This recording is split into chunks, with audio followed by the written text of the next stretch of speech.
Thank you, Dr. Viraj, for being generous enough for the invitation. And I believe gastric cancer is somewhere we all will agree that uh, not all patients do great responses, but we do have to pick and choose. And it is important for the treatment point of view. We do have, whatever we do, a limited lifespan. So, for the first question that goes, a patient who comes with an advanced gastric cancer, uh, for me, I advise all of them a comprehensive molecular profiling. I know it's not coming great out of it. What's your opinion for the same? So, assuming there are no financial toxicity, I would like to do NGS for all on day one, but I don't do it in practice. It is HER2, MMR, and PDL1 as of today. And now Claudin, because I have a trial for Claudin. That's So, we uh, we do ensure that all patients do have an HER2/neu, MSI, and PDL1 be there on the report. And as Dr. Viraj said, lately Claudin has come up with its personal caveats right now. I think so. Only Guardant is right now doing it, and Claudin, it's yeah. by IHC, and now all labs have started doing it. Okay, perfect. And So, it's less than 5,000 rupees. so uh, have you picked up any rare mutations in gastric cancers? So, apart from the KRAS, which are not targetable, BRAF, DDR pathway alterations are very frequently picked up. The more NGSs you do, you pick up those ATMs, PALB2s. targetable. Targetable, no. FGFR I found once, and there is a fight study ongoing in stomach cancer. But apart from that, no. Actually, NGS is more of a desperation to cover your bases, and hence it is only in 1 or 2 out of 10 in the real world practice because the cost is associated. So we still stick to those 3 IHC markers that I just said. So, as Dr. Viraj said, that we are going to eventually fail in some point of time, and then the question comes: why didn't the NGS was offered at the baseline? And that's why this question started with the baseline as should we be doing it for all? And that's why we say for all that it is done. If you look at the scoring by the ESMO also, which is essentially need to be done is the HER2/neu, the PDL1, the MSI, and the Claudin expression, which lately have started picking up with the availability of possibly near future the molecule for it. So we'll jump to the case, and it is 2021. A fit female with limited comorbidities, hypertension, and diabetes controlled, with the stomach thickening and multiple metastatic sites, lung, liver, biopsy shown adenocarcinoma, HER2/neu, PDL1, CPS score 6, and MSI negative. Dr. Viraj, anything more you would have advised at this point of time? No, I think so. We have good staging. We have all the biomarkers. After treating the anemia with transfusion, we would put this patient on systemic therapy. And it would be doublet chemo plus immunotherapy. That's the way we start nowadays. So CPS 5, probably FOLFOX plus Nivo is... Yeah, something like that, FOLFOX Nivo or KPOX Nivo. So that's the standard for now based on the data we have. If it is more than 5, the first line of chemotherapy is the doublet chemotherapy. Now, we have evolved from a triplet and toned down to doublet. Dr. Viraj, your point specifically in terms of the doublet versus the triplet chemotherapy in a metastatic advanced gastric cancer. Sure. Do I use it in practice? Yes. There are still patients where we use triplet. Young, fit patient, we want a response. But clearly, eye-opener was Tata's paper of triplet versus doublet presented last year, GI ASCO. Clearly showed the DOF, the DOX that they use was not better than the doublet, even in response rates, which was quite strange. But in clinical practice, we do feel that adding a taxane gives us that added response. that dysphagia goes away, that obstruction goes away. So yeah, but I still now stick to doublet. 8 out of 10 times it's doublet. So I believe Dr. Viraj has very cleverly put up the topic for an advanced gastric cancer. It's not the short-term 2020, it's a sequencing that's important. And that's where it was the need of the hour, where the TMH guys across put up a brave show of finding out whether the third drug does any more benefit or does more loss. So they did the triplet versus the doublet study, randomized, and around 300 patients of them which were randomized. And they compared the two regimens of Capox, Folfox versus adding taxanes to the first line. And subsequently, in the doublets also or triplets, they reserved the taxanes. In the Capox, Folfox, they prefer the Beclidexel, or in the docs end of when they had a response, they put on docetaxel for the maintenance. And if you could look at, there was a frequent, the good distribution of the disease, the peritoneum disease and the hepatic disease were equally distributed between the two arms of the doublet versus the triplet. Looking up it, as Dr. Viraj said, that yes, you find good responses out of it, you find a reduced progression out of it, but at the end of the day, if you try to look at the triplet chemotherapy tox-Ts, in terms of cumulative, they are significantly increased in terms of increased anemia, neutropenia, febrile neutropenias, and also hospitalizations. And they concluded that the doublet is a standard. Overall, docetaxel does not improve the oncological endpoints of patient-related outcomes and has an incremental tox-Ts. So with that, I believe most of us have cut down on doublet, triplets right now after this paper. I agree. So as said that we will start with a doublet chemotherapy, and will think of adding immunotherapy to it. But whenever we say it is sequencing, so what will be your doublet chemotherapy for such patients? Looking at in terms of the response rate and the overall survival, what do you choose for these patients? Liver mets, lung mets, fit female? So usually it is Folfox, occasionally Capox. So Folfox plus IO typically remains my first line, and Taxane plus anti-VEGF in form of Cyramza remains second line, and we heard it irinotecan as third line, and then clinical trial options. Perfect. So that's what the standard has been across in terms of the more convenient regimen is Folfox plus the nivolumab, since it is every 2 weekly. But also with the patient assistant program, the Capox plus Nivo do serve a good benefit.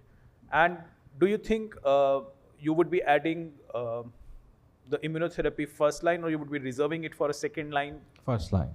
Perfect. So that has been recommendations. If it is HER2/neu positive, an anti-HER2/neu based agent should be added. Still, which is there. So would you do, if it comes out to be HER2/neu positive, would you be adding trastuzumab plus Folfox plus nivolumab for this patient? Right. If PDL1 is more than 1, then we go typically Keynote style, Keynote 811, Folfox plus trastuzumab plus immunotherapy, Keytruda, or I should say Capox 3 weekly. So that is what we do.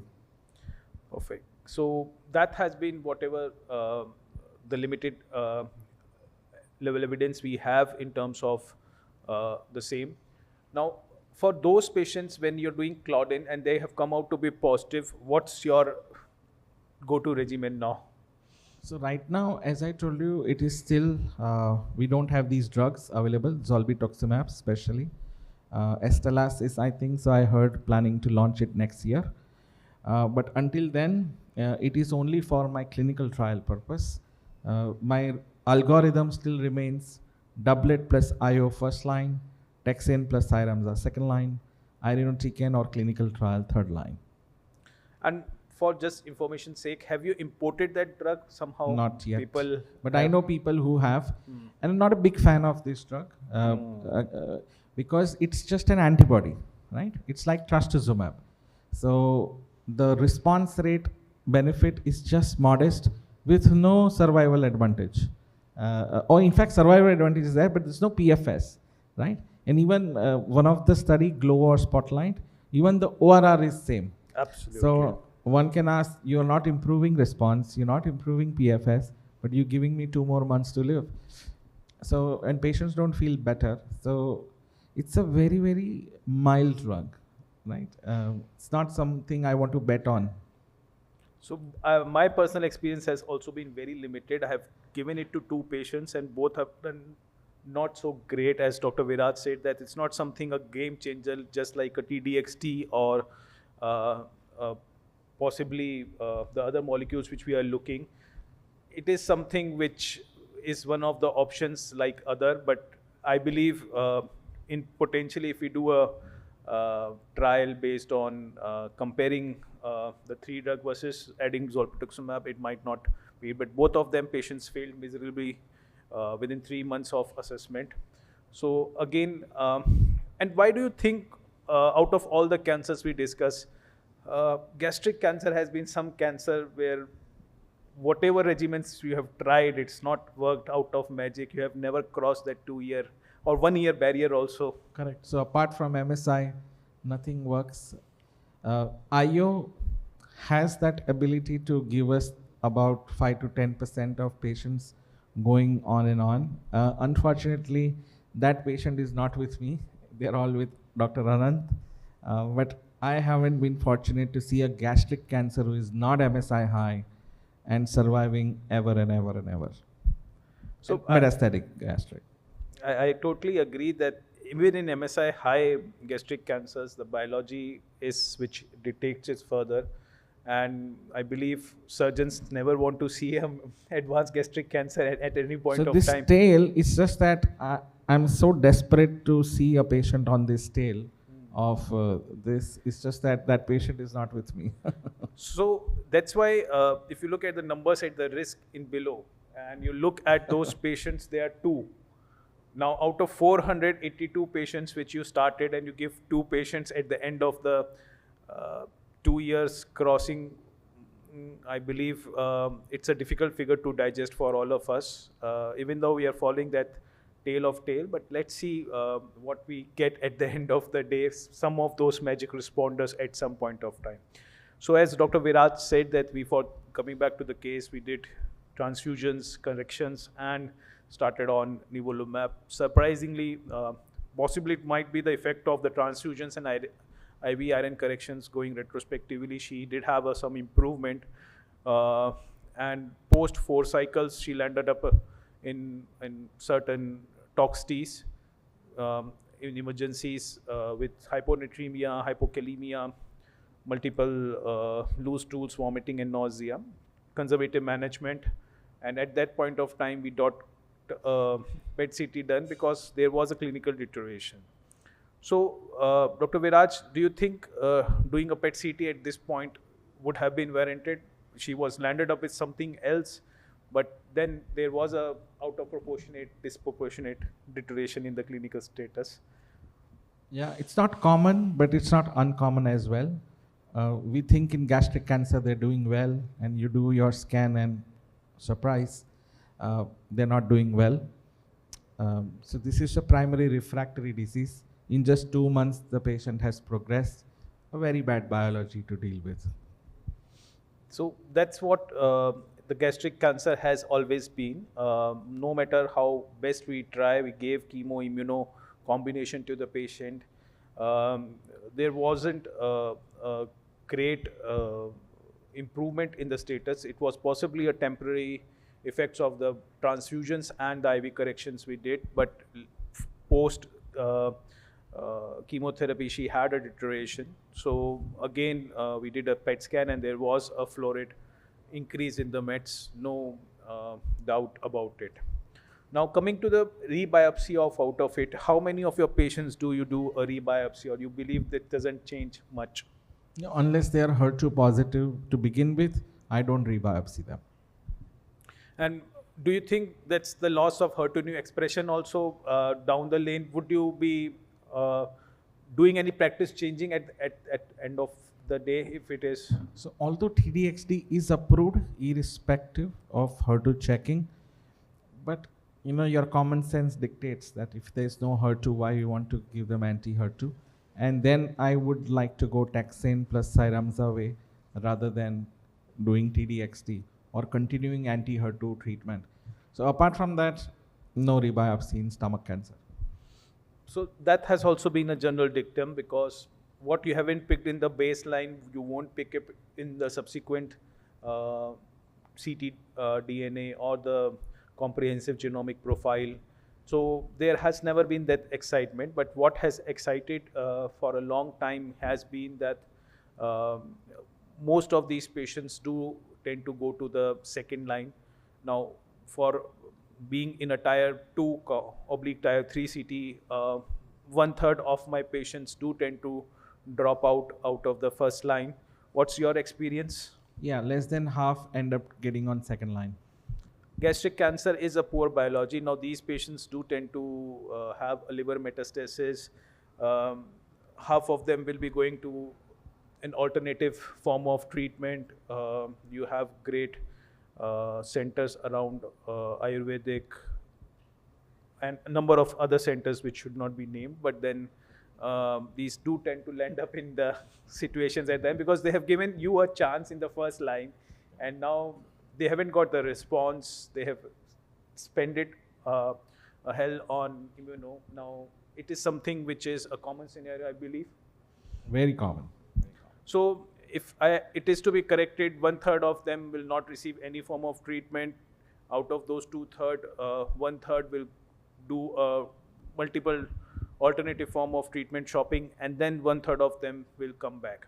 And that's why I believe that's a uniform status across the world. So not only in India, that's the problem. It's in US and Europe also. Only 40% of these patients tend to make to the subsequent lines of the therapy in terms of whatever the retrospective analysis they could get it from the institution. Now, when do you think would be best time to start a second line therapy for these patients? Typically immediately. That's what we do. The moment we get a scan, in that week we schedule the second line treatment because they're so symptomatic, unlike breast cancer or any other cancer, you need to act fast. So that's why in gastric cancer, the concept of active surveillance, chemo-free interval observations never come, because at the end of the day, the deterioration dictates the second line treatment, and they deteriorate very rapidly in terms of the clinical symptoms, prognostic factors, and also whatever limited experience it has been. Now, to put it up across, as Dr. Viraj said, that he would be putting the patient to the taxanes plus Cyramza based on the various trials, the Rainbow and the Regard, which have been so far positive. Rest across, put across, they have tried all possible combinations and permutations, and eventually nothing has come out of it.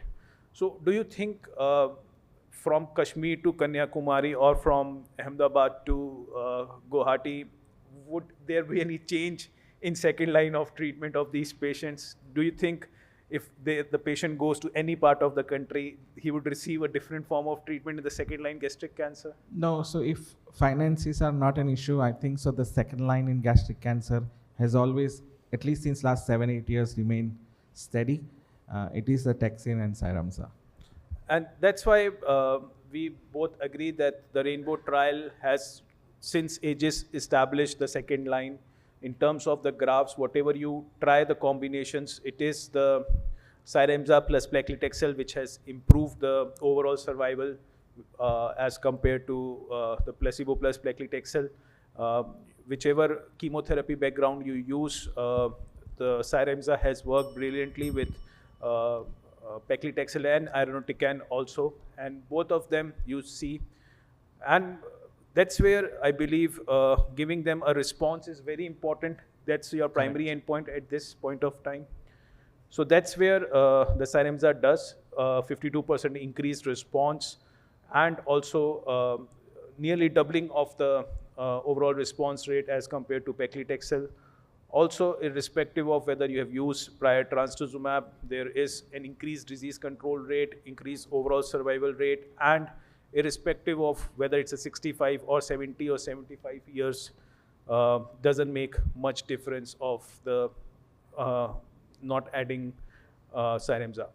So any patient where you feel we would not add Cyramza for them, apart from the absolute contraindications of the ramucirumab, bleeding, and So if patient does not have any VEGF related issues, I think so there is no problem with Cyramza. Fairly well tolerated drug. so that's why, as the trial data is, it's a real life practice that the patient did have a very beautiful response out of it and continues to get a very good response. The liver metastasis got dissolved, and there was a symptomatic and a complete metabolic response. So thank you, Dr. Viraj, for being a great Great. partner. Thank you. Thank you so much.